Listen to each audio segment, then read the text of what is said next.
HS1 news में आपका इस्तकबाल है। आइए देखते हैं चंद मिनटों में कुछ अहम खबरें।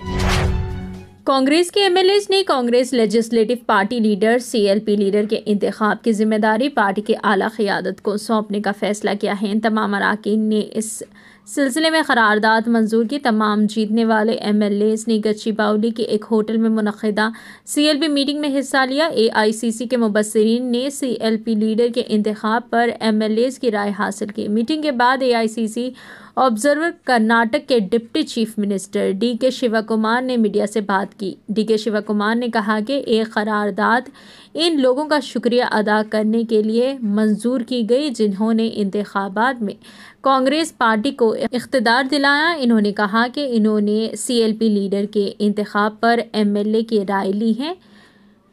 MLA ने कहा कि AICC सदर मल्लिकार्जुन खड़गे को CLP लीडर के इंतखाब की जिम्मेदारी दी जानी चाहिए। DK शिवा कुमार ने कहा कि MLA ने इस करारदाद में कहा कि वो खड़गे के फैसले को कबूल करेंगे।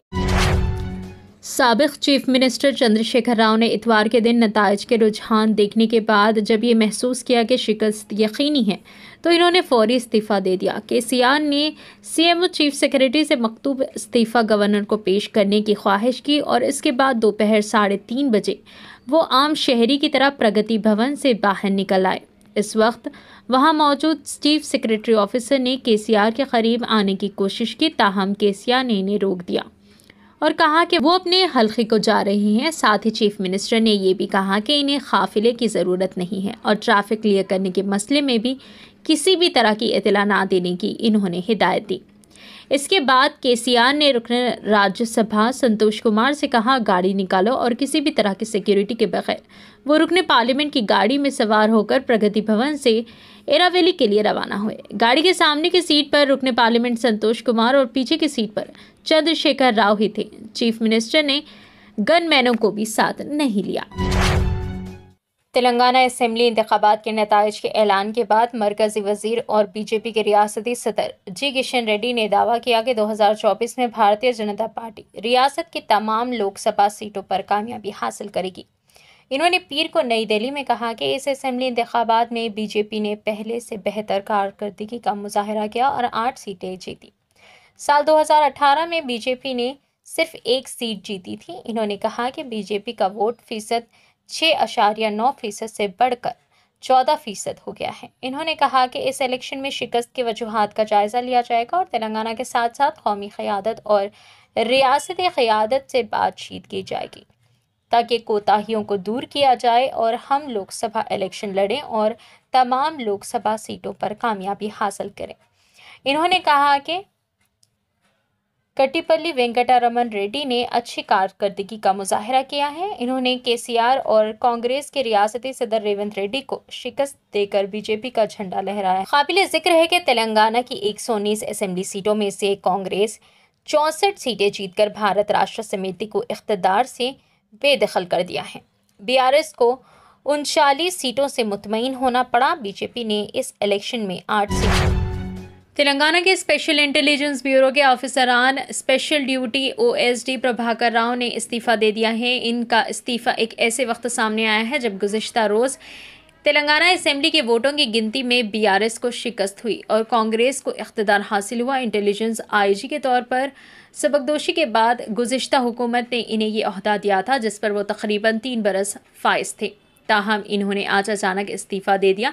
इन पर सदर तेलंगाना कांग्रेस रेवंत रेड्डी ने ऑपोजिशन के फ़ोन्स को टैप करने का इल्ज़ाम लगाया था। अलावा रियासत के बाज़ कॉरपोरेशन के सदूर नशीन भी मुस्ताफ़ी हो गए हैं। इन्होंने अपने मकतूब इस्तीफ़ा चीफ सेक्रेटरी के हवाले कर दिया। इन सदूर नशीन में D बालाराजू, रविंद्र सिंह, वासुदेव रेड्डी, N कृष्णक, G Srinivas Yadav, T Ravi Kumar, J Mohan Rao, Anil Kumar, G Nagesh, M Rajasagar, अंजन अलिव गौड़, सतीश रेड्डी, रामचंद्रयानक, G प्रवीण, V नायक और दीगर शामिल थे। AIMIM के सरबराह असदुद्दीन ओवैसी ने तेलंगाना असेंबली के इंतखाबात में पार्टी के 7 उम्मीदवारों को कामयाबी से हमकिनार कराने पर अवाम का शुक्रिया अदा किया। सोशल मीडिया के प्लेटफॉर्म X पर पोस्ट करते हुए इन्होंने कांग्रेस पार्टी को मुबारकबाद दी जो रियासत में हुकूमत तश्कील देनी चाह रही है। तेलंगाना असेंबली के दो सबसे कम उम्र एमएलए मेनमपल्ली रोहित और हनुमंडला यशास्विनी रेड्डी हैं। दोनों की उम्र 26 साल है। ताहम यशास्विनी मेनमपल्ली रोहित से चंद माह बड़ी हैं। मेदक में मेनमपल्ली रोहित राव ने बीआरएस के सीनियर लीडर और साबिक डिप्टी स्पीकर पद्मा देवेंद्र रेड्डी को शिकस्त दी। यशास्विनी ने पालकुर्ती असेंबली हल्के में 6 बार के एमएलए और मौजूदा वजीर एराबेली दियाकर राव को शिकस्त दी। कांग्रेस ने 118 हलकों में से 5 हलकों से मुसलमान उम्मीदवारों को खड़ा किया था, लेकिन इनमें से कोई एक भी उम्मीदवार मुंतखब नहीं हो सका।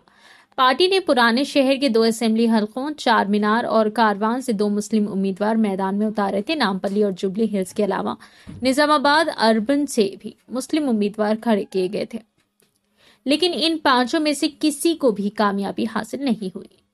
इसके बरक्स बीआरएस की जानिब से असेंबली इंतखाबात में 3 उम्मीदवार मुस्लिम उम्मीदवार खड़े किए गए थे।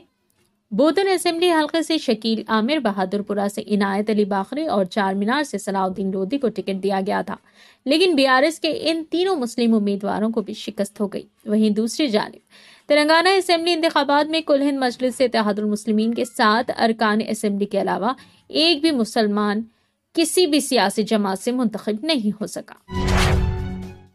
फिलहाल के लिए इस खबरनामे में बस इतना ही। देखने के लिए शुक्रिया।